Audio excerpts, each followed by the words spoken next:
Today we will be learning about solving equations by addition and subtraction. The goal in solving any equation is to get the variable on one side all by itself.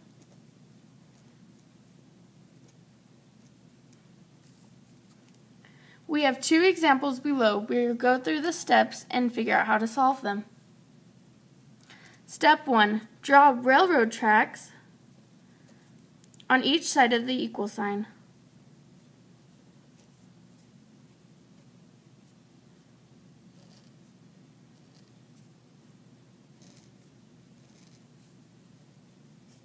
Step 2. Circle the variable and anything attached to it. Don't forget the negative.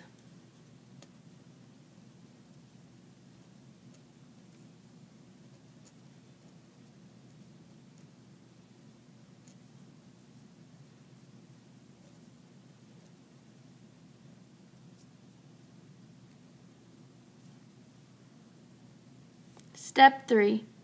Get the variable by itself using inverse or opposite operations. Remember, whatever you do to one side, you must do to the other.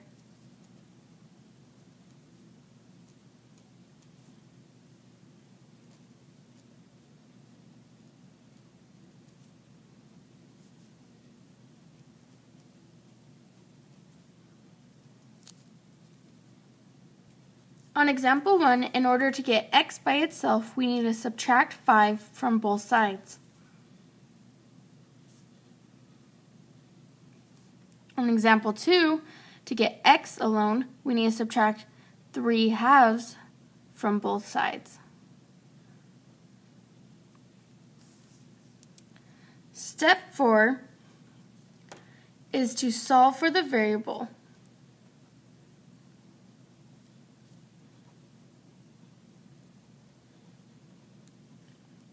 Leave improper.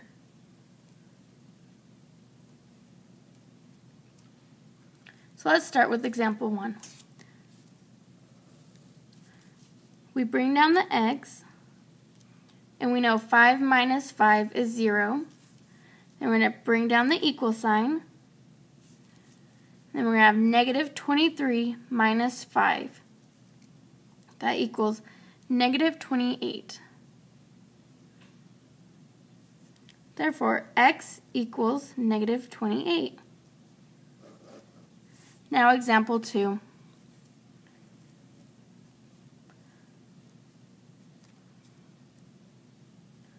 First, we're going to bring down the equal sign.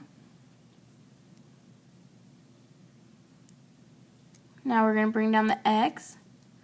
And we know 3/2 minus 3/2 will equal 0, so we don't need to bring anything down. Next, we're going to solve for 5/3 minus 3/2.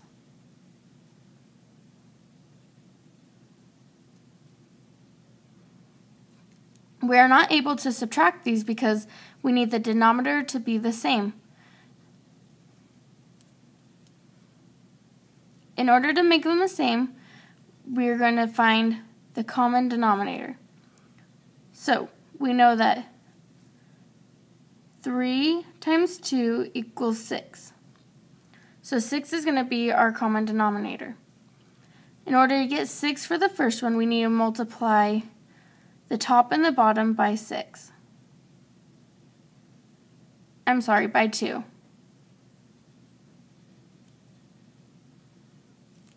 This gives us 2 times 5, 10.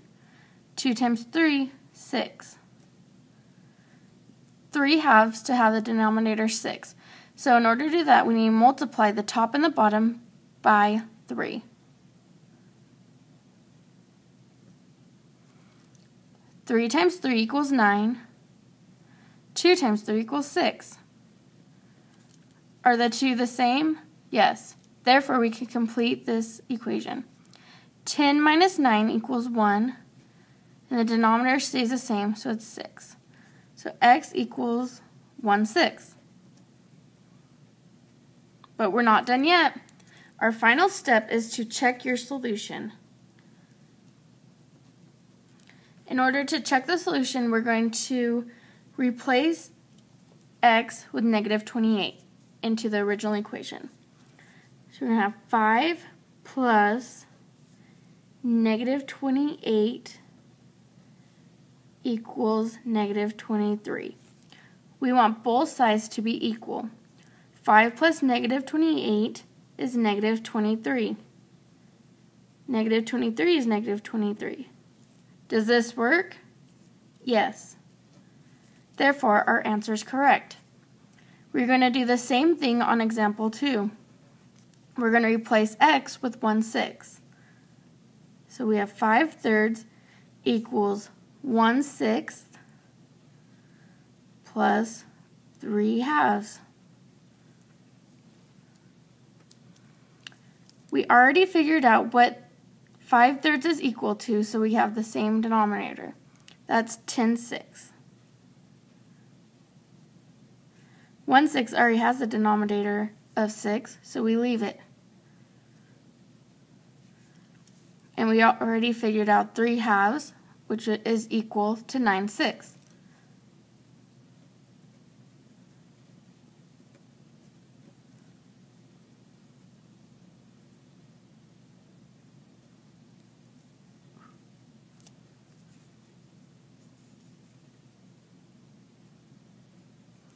So we have 10/6 equals 1/6 plus 9/6. 1 plus 9 equals 10 over 6. Are these the same?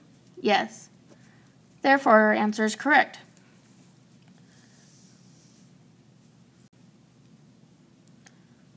Next, we're going to do these 3 problems together.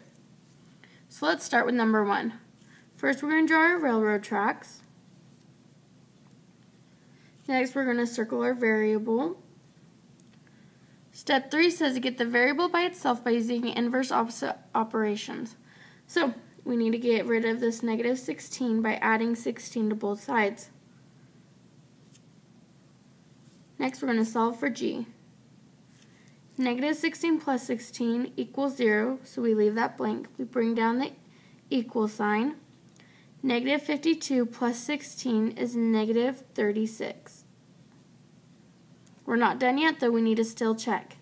So we're going to plug negative 36 in for g.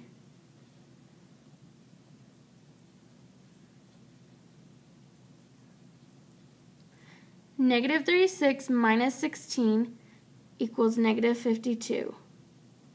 Negative 52 equals negative 52.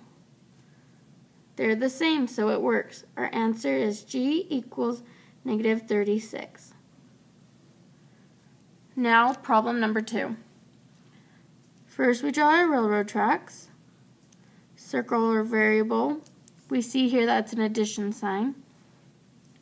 Next, we're going to get rid of the negative 12 so we could get x by itself. In order to get rid of the negative 12, we're going to add 12 to both sides. Negative 12 plus 12 equals 0, so we leave that. We bring our x down, bring our equal sign down.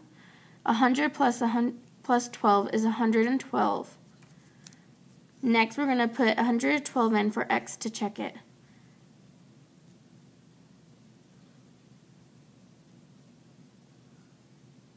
$100 equals 100. They're the same, so x equals 112. Finally, problem number 3. Draw our railroad tracks, our variable, and everything that's attached. Now we want x by itself, so we're going to subtract 6/5 from both sides.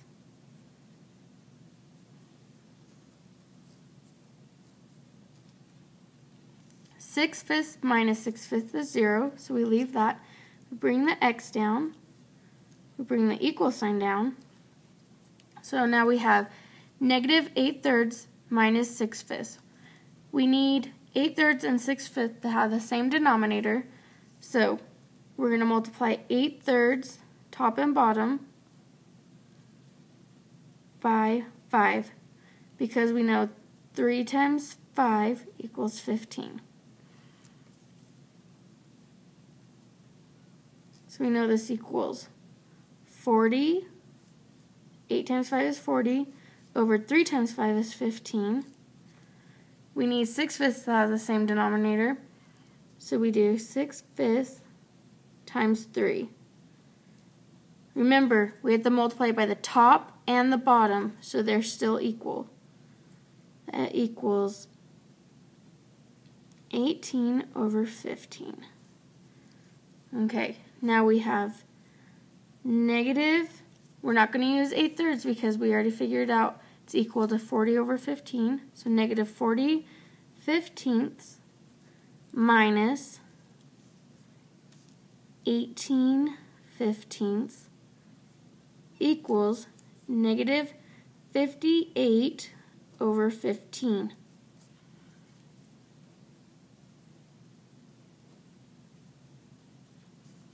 Okay, now we need to check it. So we know 6/5 equal 18 fifteenths. So we do 18 fifteenths plus negative 58 over 15 equals negative 8/3 or 40 over 15. So we know 18 plus negative 58 equals negative 40 over 15 equals negative 40 over 15. These are the same. Therefore, our answer is x equals negative 58 over 15. Good job. Now you're going to pause the video and try problems 1, 2, and 3. Okay, if you had tried them, let's see if you got the correct answer. There's number 1, number 2, and number 3. Did you get them all correct? If not, go back and see where you messed up. Thank you.